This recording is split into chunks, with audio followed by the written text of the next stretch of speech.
সম্প্রতি একটা ট্রেন্ড চলছে পুরনো প্লাস্টিকের বোতল কেটে সুন্দর চুড়ি বানানো। হয়তো অনেকেই মজা করার জন্য করেছে, আবার অনেকে শখের জন্য করে। আমিও ভাবলাম একবার চেষ্টা করি। আমরা প্রায়ই ভেবে থাকি সৌন্দর্য শুধু কেনা জিনিসেই লুকিয়ে থাকে, কিন্তু আসল সৌন্দর্য হলো পুরনো জিনিসকে নতুন রূপ দেওয়ার মধ্যে। যেমন এই বোতলটা, যা হয়তো কারোর চোখে শুধু ফেলে দেওয়ার জিনিস, আমি সেটাকে রূপ দিলাম একখানি চুড়িতে। এই চুড়ি শুধু গয়না নয়, এটা এক ধরনের বার্তা যা আমাদের শেখায় জীবনের কিছুই শেষ নয়, সব কিছুর ভিতরেই লুকিয়ে থাকে নতুন শুরুর সম্ভাবনা। ঠিক যেমন আমাদের জীবনেও ভাঙা স্বপ্ন, পুরনো কষ্ট, হারানো মুহূর্তগুলো থেকেও আমরা চাইলে তৈরি করতে পারি নতুন আনন্দ, নতুন সম্ভাবনা।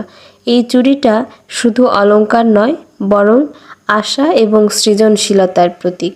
সম্প্রতি একটা ট্রেন্ড চলছে পুরনো প্লাস্টিকের বোতল কেটে সুন্দর চুড়ি বানানো। হয়তো অনেকেই মজা করার জন্য করেছে, আবার অনেকে শখের জন্য করে। আমিও ভাবলাম একবার চেষ্টা করি। আমরা প্রায়ই ভেবে থাকি সৌন্দর্য শুধু কেনা জিনিসেই লুকিয়ে থাকে, কিন্তু আসল সৌন্দর্য হলো পুরনো জিনিসকে নতুন রূপ দেওয়ার মধ্যে।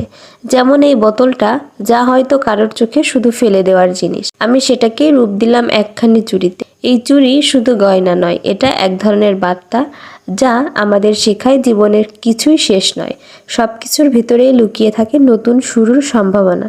ঠিক যেমন আমাদের জীবনেও ভাঙা স্বপ্ন, পুরনো কষ্ট, হারানো মুহূর্তগুলো থেকেও আমরা চাইলে তৈরি করতে পারি নতুন আনন্দ, নতুন সম্ভাবনা। এই চুড়িটা শুধু অলংকার নয়, বরং আশা এবং সৃজনশীলতার প্রতীক।